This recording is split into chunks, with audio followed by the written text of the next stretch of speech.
Hi friends, welcome to my channel. Manohari Ammu గుచ్చి ఆలోచిస్తూ వరండాలో నిలబడి ఉంటుంది. ఇక మనోహరి ఇలా ఆలోచిస్తూ ఉంటుంది. అమ్ముకి ఏమైంది, అసలు అలా ఎందుకు బిహేవ్ చేసింది? అమ్ముని చూస్తుంటే నాకు ఒక్క నిమిషం ఆరులాగే కనబడింది. అమ్ము మిస్ అమ్మకి సపోర్ట్ చేయడం ఏంటి? నా చేత మిస్ అమ్మకి సారీ చెప్పించి నన్ను అవమానించడం ఏంటి? పిల్లలందరినీ భాగమతికి ఎక్స్ చేశాను కదా, అయినా పిల్లలు నాకు సపోర్ట్ చేయకుండా ఆ మిస్ అమ్మకి సపోర్ట్ చేయడం ఏంటి? కొంపతీసి ఈరోజు పౌర్ణమి కదా, ఆత్మ గనక అమ్ములో ప్రవేశించిందా?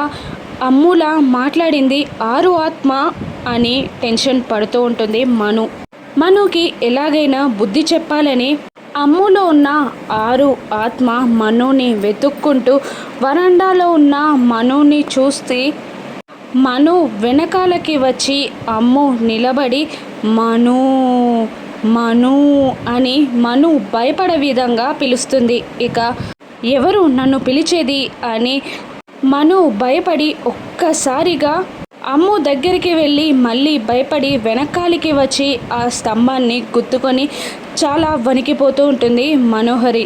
ఇక ఇలా అంటూ ఉంటుంది మను, అమ్ము అని అంటుండగా, అమ్మునే ఆంటీ, నాకు అంతా తెలిసిపోయింది, నిజం అంతా తెలిసిపోయింది. మీరు కొడైకెనాల్కి వచ్చింది మా అమ్మని చంపడానికే కదా. మీరు ఆ బాబ్జీకి డబ్బులిచ్చి మా అమ్మని చంపించేశారు కదా, మీరే స్వయంగా మా అమ్మని చంపించేశారు కదా అని అంటూ అమ్ము మనుని కొడుతూ ఉంటుంది. ఇక మనోహరి గజగజ వణుకుతూ ఉంటుంది. అమ్ము మనుని ముప్పు తిప్పలు పెడుతూ ఉంటుంది. అలా ఆత్మ మనుని ముప్పు తిప్పలు పెట్టి మనుని అందరి ముందుకు తీసుకొచ్చి ఆరుని చంపింది మను అన్న నిజం బయటపెడుతుందా? ఇక బాబ్జీని అమర్ పట్టుకుంటాడా? బాబ్జీ కదలికల ద్వారా బాబ్జీ బాగీని చంపనున్నాడు అని అమర్ తెలుసుకొని బాగీని కాపాడతాడా? రాను ఎపిసోడ్స్లో చూద్దాం. Thank you for watching.